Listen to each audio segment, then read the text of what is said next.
बच्चे खाली हाथ नहीं भेजेंगे। बहन जी, शालिनी की तारीफ करके आपने मेरा मान बढ़ा दिया। हम घर परिवार में बात कर लें, फिर आपको इसका जवाब देंगे। ठीक है बाबा, आप सोच विचार कर जवाब देना। लेकिन मैं सच कहती हूँ, अगर हम तीनों बहनें एक घर में आ जाएंगी तो हमारे लिए भी अच्छा होगा। शालिनी अपने सास के साथ वापस चली जाती है। तब धर्मपाल अपनी पत्नी से इस बारे में बातचीत करता है। देखो, शालिनी के ससुराल वालों को हम 2 साल से जानते हैं। अच्छा परिवार है, आज तक कभी शालिनी के ऊपर आवाज तक नहीं उठाई है। और हम तो अपनी बेटियों के लिए रिश्ता ढूंढ ही रहे हैं। तीनों बहनें एक घर में ही रहेंगी, हमें भी शांति रहेगी। परिवार में विचार विमर्श हो गया था कि रोहित और मोहित के लिए सोनिया और मोनिया के रिश्ते की हाँ कर दी जाएगी और फिर धूमधाम से उन दोनों बहनों की शादी हो जाती है। एक दिन मोहित जब घर आता है। महेश भैया, एक खुशखबरी है। मैंने आपको बताया था ना कि रोहित और मैं एक कंपनी में नौकरी करने के लिए अप्लाई किया है। वहां से कॉल लेटर आ गया है। अगले हफ्ते हम लोगों को जाना होगा। अरे वही, ये तो बहुत खुशी की बात है। ये खुशखबरी तुमने माँ को दी? हाँ भैया, माँ को भी देनी है, पर माँ भी घर पर नहीं है, वो मंदिर गई है। आते ही माँ को ये खुशखबरी दे दूंगा और उनसे आशीर्वाद भी लूंगा। तब तक रोहित भी आ जाता है। मोहित उसे कॉल लेटर वाली बात बता देता है। दोनों भाई बहुत खुश थे। जब उनकी माँ आती है तो वो भी बहुत खुश होती हैं और उन लोगों को तैयारी करने के लिए कहती है कि तभी, रोहित, क्या मैं भी तुम्हारे साथ चलूंगी? अभी नहीं सोनिया, कुछ दिनों के बाद मैं तुम्हें वहां बुला लूंगा। अभी हम लोगों को वहां पर जॉब भी देखनी है और कोई घर भी तलाश करना है। ठीक है, तुम वहां पर घर देख लो, पर मैं यहाँ नहीं रहूंगी। मैं साफ साफ कह रही हूं, अगर तुम शहर में रहोगे तो मैं भी शहर में रहूंगी। और उधर मोनिया मोहित से, मैं कह रही हूं कि मैं आपके साथ जाऊंगी, मैं यहाँ नहीं रहूंगी। तुम परेशान क्यों हो रही हो? मैं तुम्हें अपने साथ ही लेकर जाऊंगा। बस थोड़े दिनों की बात है, पहले वहां घर देख लेते हैं, फिर बुला लूंगा। रोहित और मोहित अपने काम के लिए चले जाते हैं। दोनों बहनें आपस में बात कर प्लानिंग करती हैं कि वो दोनों भी वहीं रहेंगी। इस गांव में तो कुछ भी नहीं रखा। अच्छा, तो तुम दोनों ने प्लानिंग भी कर ली और अपनी बड़ी बहन के बारे में कुछ सोचा ही नहीं? क्यों जाना है? हर हफ्ते वो लोग यहाँ जाया करेंगे। तुम यहीं पर ही रहो, हम तीनों बहनें मिलकर घर संभालेंगी। नहीं, बिल्कुल भी नहीं। मैं यहाँ गांव में नहीं रहूंगी। ऐसा तरक्की का मौका बार बार नहीं मिलता। वो दोनों वहां पर कोई फ्लैट ले लेंगे और हम दोनों भी वहां पर जाकर रहेंगी। हमें नहीं रहना यहाँ पर। हाँ दीदी, हमें नहीं रहना यहाँ पर। यहाँ पर रखा ही क्या है? खेती बाड़ी, भैंसों को देखो, गायों को देखो, फिर सारे घर का काम देखो। अरे, ये क्या? मोहित और रोहित की जॉब लगने के बाद तुम दोनों के तो सुर ही बदल गए। मैं भी तो 2 साल से यहीं पर हूं और तुम दोनों तो जानती हो इस समय मुझे तुम दोनों की कितनी जरूरत है। तुम्हें पता है ना कि मैं गर्भवती भी हूं। ये तो बहुत खुशी की बात है दीदी, लेकिन हम लोग यहाँ नहीं रहेंगी। माँ जी है ना आपका ख्याल रखने के लिए। तभी तीनों बहनों की बातें सास भी सुन लेती है। वहां जाकर वो गुस्से में बोलती हैं, मैं तो सोच रही थी कि दोनों बहनों को ब्याह कर ले आऊंगी तो घर में तीनों बहनें आराम से खुशी से रहेंगी। लेकिन मुझे नहीं पता था कि तुम दोनों अपनी गर्भवती बहन को छोड़कर शहर जाना चाहती हो। जाओ, तुम्हें जहां जाना है। शालिनी की देखभाल के लिए मैं बहुत हूं। सास की बात सुनकर दोनों बहनें चुप हो जाती हैं। 3 महीने बाद दोनों भाई वहां पर एक 3 कमरों का फ्लैट ले लेते हैं और अपनी पत्नियों को भी बुला लेते हैं। इस तरह शालिनी महेश के साथ गांव में ही रह जाती है और सोनिया मोनिया शहर आ जाती हैं। भगवान ने बचा लिया, वरना सारी जिंदगी उस गांव में ही निकल जाती। देखो तो मोनिया, ये फ्लैट कितना सुंदर है और बाहर का नजारा कितना प्यारा है। अब हमें भी शहरी रंग ढंग में रंग जाना चाहिए। कल हम पूरे घर को बहुत सुंदर सजा देंगे और मैं सोच रही हूँ कि ब्यूटी पार्लर जाकर हम दोनों अपना मेकओवर भी करवा ले। कसम से, मैं भी यही सोच रही थी। मैंने देखा है यहाँ के आसपास औरतें कितनी सुंदर सुंदर कपड़े पहनती हैं, और तो और उनकी त्वचा कितनी चमक रही थी। और बाल देखो, उन्होंने कैसे कलर कर रखे थे, जैसे हम टीवी में देखते थे। बस मैंने तो सोच लिया है, कल पार्लर जाकर अपनी काया पलट करवा लूंगी। तभी रोहित और मोहित भी आ जाते हैं। सोनिया और मोनिया अपनी बात उन्हें भी बता देती हैं। ये लो भाई, 2 दिन तुम्हें शहर आए हुए नहीं हुए, तुम पर भी शहर का रंग चढ़ गया। तुम दोनों ऐसे ही अच्छी लगती हो, दिखावे में क्यों आ रही हो? इसमें दिखावा क्या है? जैसा देश वैसा भेष। मैं कुछ नहीं जानती, मुझे कल पैसे दे देना, मुझे पार्लर जाना है। शहर आने का मतलब ये नहीं है कि सारा पैसा सिर्फ दिखावे पर खर्च कर दो। कुछ पैसे हमें गांव में भी भेजने हैं। वो भला क्यों? ये मत भूलो कि महेश भैया सारी जमीन का पैसा अपने पास रखेंगे और तुम भी उन्हें पैसे दे दोगे। इस तरह तो महेश भैया और शालिनी अमीर हो जाएंगे और हम लोग गरीब। और क्या हम सारी जिंदगी इस तरह किराए के फ्लैट में रहेंगे? मेरी बात मानो तो घर जाओ और अपने हिस्से की जमीन बेच दो और यहाँ हम लोग मिलकर एक घर खरीद लेते हैं। फिर जितनी सैलरी आएगी वो सारी हमारी अपनी होगी, किराए में नहीं देनी होगी। रोहित और मोहित को बात सही लगती है, लेकिन वो अपने भाई से ये कहने में डरते हैं। कुछ दिनों बाद जब मोनिया और सोनिया पीछे पड़ जाती हैं तो वो लोग गांव आते हैं। दिमाग खराब हो गया तुम दोनों का। शहर जाकर दिमाग में चर्बी चढ़ गई है क्या? तुम लोग भूल गए हो, पहले तो तुम कहते थे कि हम हमेशा साथ रहेंगे और अब हिस्सा मांगने आ गए। तो क्या हुआ भैया, अपना ही तो हिस्सा मांग रहे हैं। आपके हिस्से में हमारी कोई नजर नहीं है और हम ठान कर आए हैं कि हम अपना हिस्सा भेज देंगे। ये जबान तुम दोनों की नहीं है, जरूर तुम्हारी पत्नियों ने तुम्हें सिखाकर भेजा है। सच कहा है किसी ने, पांचों उंगलियां बराबर नहीं होती। शालिनी जैसी नहीं निकली दोनों बहनें। महेश बेटा, अब अगर ये बात उठ गई है तो ये कभी नहीं दबने वाली है। तुम इन दोनों को इनका हिस्सा दो और यहां से चलता करो। सुनो जी, ये हमारे दादा बाबा की जमीन है, इस तरह किसी और को क्यों बेचे? रोहित भैया, मोहित भैया, हमें थोड़ा समय दो। ये जमीन हम अपने पास रखना चाहते हैं। हम पैसों का इंतजाम कर आपको पैसे दे देंगे। पर शालिनी, इतने पैसे हम लाएंगे कहाँ से? मुझ पर भरोसा रखो, लेकिन जमीन मत बांटो। रोहित और मोहित को तो पैसे चाहिए, जमीन हम रखे या कोई और उनसे खरीद ले। रोहित मोहित वापस आ जाते हैं। उधर शालिनी अपने सारे गहने महेश को बेचने के लिए दे देती है। गहने तो बाद में भी बन जाएंगे, लेकिन बाप दादा की जमीन बाद में हाथ नहीं आती। लेकिन ये बहुत कम पैसे होंगे शालिनी, जमीन का रेट बहुत है। मेरे भी गहने ले लो। शालिनी सही कह रही है, बाप दादा की जमीन ऐसे बेचने के लिए नहीं होती, और वो भी लालची औलाद के लिए। आप एक काम करो, यहाँ के सरपंच से बात करो और उसे जितना पैसा जमीन का बनता है वो ब्याज पर लेकर दोनों भाइयों को पैसा दे दो। हम कुछ ही दिनों में सरपंच का पैसा लौटा देंगे। इतना आसान नहीं है शालिनी, सरपंच का पैसा भी देना पड़ेगा। देखो मेरी बात सुनो, हमारे पास 2 भैंस और 1 गाय है, और दोनों भैंस अभी फिर से दूध देने लगेंगी। हम लोग दूध का व्यापार करेंगे और 2-4 काम साथ में शुरू करेंगे। मेरी बात मानो, सब हो जाएगा। बस अब वैसा ही करो जैसा मैं कह रही हूँ। जैसे तैसे करके महेश रोहित और मोहित को जमीन का पैसा दे देता है। वो लोग एक फ्लैट खरीद लेते हैं। उन लोगों के तो दिन अब बिल्कुल शहरी तौर तरीकों से बीतने लगे थे। वो जब ऑफिस से वापस आते तो दोनों बहनें अपने हस्बैंड के साथ बाहर घूमने चली जाती।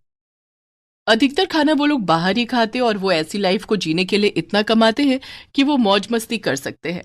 देखते ही देखते 3 साल निकल जाते हैं। शालिनी का बेटा भी 3 साल का हो गया था। शालिनी ने अपनी भैंसों से दूध का काम शुरू किया था। वो दूध, मट्ठा, घी सब बेचने लगी थी। धीरे धीरे उसने उन पैसों से एक और भैंस खरीद ली, और उधर महेश ने भी खेतीबाड़ी का थोड़ा सा और संभाल लिया। अब वो मौसमी सब्जियां लगाने लगा जो अच्छे दामों पर बिक जाती थी, जिससे जमींदार का पैसा भी जा रहा था। अब बस थोड़ा सा ही पैसा कर्ज का बचा हुआ था। एक दिन बहुत बुरा हो गया सोनिया, हमारी कंपनी के कुछ कर्मी ने खराब प्रोडक्ट तैयार किया और उसे मार्केट में निकाल दिया, जिस वजह से कंपनी के साहब को बड़ी ठेस पहुंची है। शेयर भी नीचे गिर गए हैं। यहां तक कि कंपनी पर किसी को भरोसा भी नहीं रहा है और मालिक ने हमें ये नोटिस देकर निकाल दिया। क्या सचमुच में ऐसा हुआ है मोहित? रोहित भैया सच कह रहे हैं? हाँ, ऐसा ही हुआ है। अब हमें कोई और काम तलाश करना होगा। पर परेशानी ये है कि जिस डिपार्टमेंट की वजह से ये सब कुछ हुआ है, उसी डिपार्टमेंट में हम भी काम करते थे। अब नौकरी मिलना भी मुश्किल होगा, कोई हम पर यकीन नहीं करेगा। वो चारों बहुत टेंशन में आ जाते हैं। और उधर गांव में महेश लिए गए पैसों की आखिरी किश्त जमींदार को देकर बहुत खुश था। आज उसका कर्ज उतर गया था। उधर दोनों भाई गरीब हुए और इधर उनका भाई महेश अमीर हो गया। एक दिन किसी ने शालिनी की सास को रोहित और मोहित के बारे में बता दिया। वो घर आकर रोने लगी। माँ, तू क्यों परेशान होती है? वो मेरे भाई हैं, मैं उन्हें कुएं में गिरता नहीं देख सकता। मैं कल ही शहर जाकर उन दोनों से बात करता हूँ। अगले दिन ही महेश शहर आ जाता है और रोहित और मोहित उसे देखकर रोने लगते हैं। इस तरह रोने से काम नहीं चलेगा। तुम दोनों या तो यहीं पर ही कोई काम शुरू करो, वरना मेरे साथ गांव चलो। मेरे भाई, गांव अब बदल चुका है, हम लोग भी तो वहां पर काम करते हैं और हमें किसी भी प्रकार की दिक्कत नहीं होती। हाँ हाँ, महेश भैया बिल्कुल ठीक कह रहे हैं। हम लोगों से बहुत बड़ी गलती हो गई जो हम अपनी जमीन को छोड़कर यहाँ आ गए। हम घर जाकर माँ और बहन के पैर पकड़ लेंगे। अचानक से ही सोनिया और मोनिया को गांव जाने का जुनून चढ़ गया। रोहित और मोहित भी अपना फ्लैट बेचकर महेश के साथ गांव आ गए। माँ जी, दीदी, हमें माफ कर दो। शहर की चकाचौंध हमें वहां लेकर तो चली गई, लेकिन हम कामयाब नहीं हो पाए, और अब ऐसी गलती जिंदगी में कभी नहीं करेंगे। ये की ना तुम दोनों ने पते की बात। मन में कोई मैल मत रखो और अपना घर समझकर इसको संभालो। इस तरह दोनों अमीर बहनें वापस अपनी गरीब बहन के पास आ जाती हैं, जो अपनी सूझबूझ से अब उन दोनों से भी अमीर हो चुकी थी। गरीब घड़े बनाने वाला। सुंदर बीजापुर नाम के एक गांव में रहता था। वो बहुत गरीब था और एक टूटी फूटी झोपड़ी में रहता था। उसके साथ उसकी माँ और पिता रहते थे। सुंदर की अभी शादी नहीं हुई थी। उसके माँ बाप उसके लिए लड़की ढूंढ रहे थे। सुंदर देखने में सुंदर था, इसलिए उसकी माँ ने उसका नाम सुंदर रखा था। सुंदर फटे पुराने कपड़े में रहता था, लेकिन फिर भी वो बहुत सुंदर दिखता था। गांव की सभी लड़कियां उसे पसंद करती थीं, लेकिन उसकी गरीबी के कारण किसी भी लड़की के पिता सुंदर से अपनी बेटी की शादी नहीं करना चाहते थे। सुंदर गरीब था, इसलिए वो पढ़ लिख नहीं पाया था। उसकी माँ शारदा और पिता संतोष लाल सरपंच के खेतों में काम करते थे और बदले में जो पैसे मिलते थे उसी से घर चलता था। सुंदर के दादा घड़े बनाने का काम करते थे, लेकिन उनके जाने के बाद सुंदर के पिता ने ये काम बंद कर दिया, क्योंकि उन्हें घड़े बनाने के काम में कुछ खास पैसे नहीं मिलते थे। एक बार की बात है, सुंदर को बहुत प्यास लगी थी और गर्मी का भी समय था।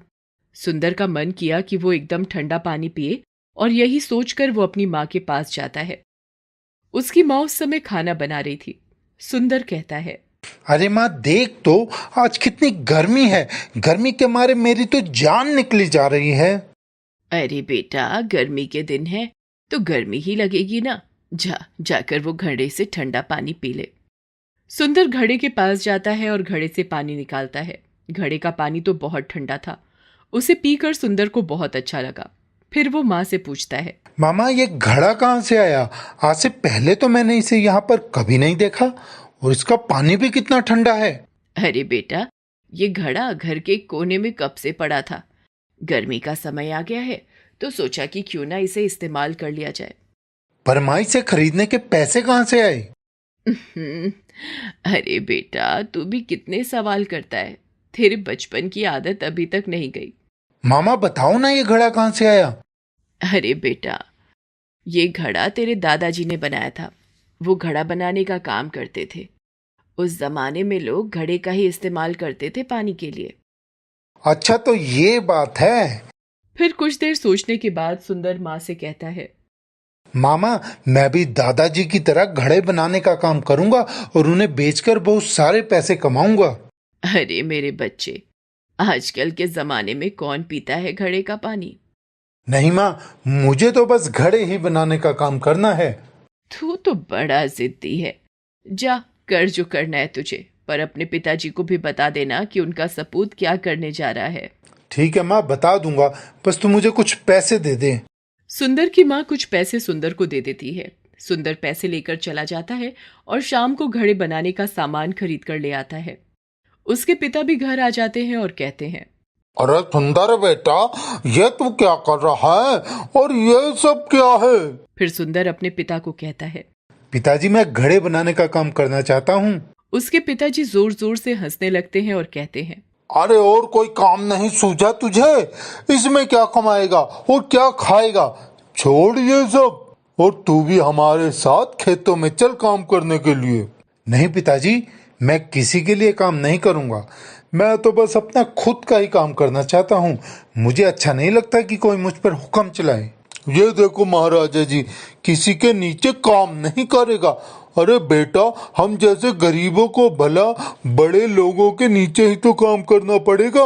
आप करो पिताजी, पर मैं नहीं करने वाला। और फिर सुंदर वहां से चला जाता है।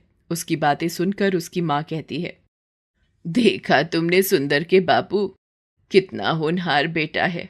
वो तो हमारी गरीबी से मार गई, वरना ये भी कुछ बड़ा करता। कितनी प्यारी बातें करता है मेरा बेटा। हाँ हाँ चल, अब ज्यादा खुश मत हो और मेरे लिए खाना ले आ। तेरा तो पेट तेरे बेटे की बातों से ही भर गया होगा, क्यों? और फिर वो अब खाना खाने लगते हैं। खाने में वही दाल रोटी थी। सुंदर के पिताजी कहते हैं, हम गरीबों के नसीब में तो ये बस दाल रोटी ही लिखी है भगवान ने। सोचा था बेटा हमारी गरीबी दूर करेगा, पर वो भी ना जाने ये क्या करने वाला है। खैर, जो भगवान की मर्जी। अगले दिन सुंदर घर के बाहर बैठ जाता है और घड़े बनाने का काम शुरू कर देता है। और फिर कुछ दिनों में वो बहुत से घड़े बना लेता है।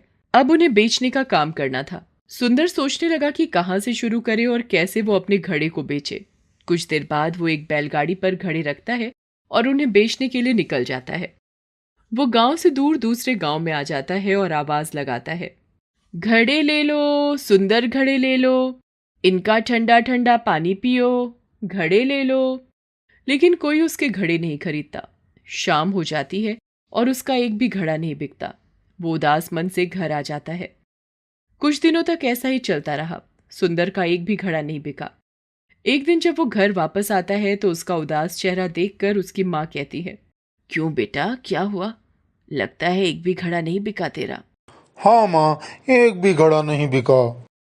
कोई बात नहीं बेटा, आज नहीं तो कल बिक जाएगा। चल तू खाना खा ले।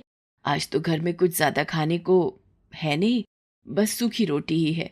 सारा सामान खत्म हो गया है। तेरे पिताजी गए हैं सरपंच के पास पैसे लेने। माँ, मुझे बिल्कुल अच्छा नहीं लगता कि पिताजी को मेहनत करने के बाद भी पैसे मांगने जाना पड़ता है। हाँ बेटा, क्या करें, गरीबों के नसीब में मांग कर ही खाना लिखा होता है। खैर, तू खा ले और जा आराम कर। कुछ देर बाद उसके पिता आ जाते हैं। सुंदर सो चुका था। पिताजी भी उदास लग रहे थे और उन्हें देखकर शारदा पूछती है, क्यों जी, क्या हुआ? आज भी नहीं दिए क्या उस कंजूस सरपंच ने पैसे?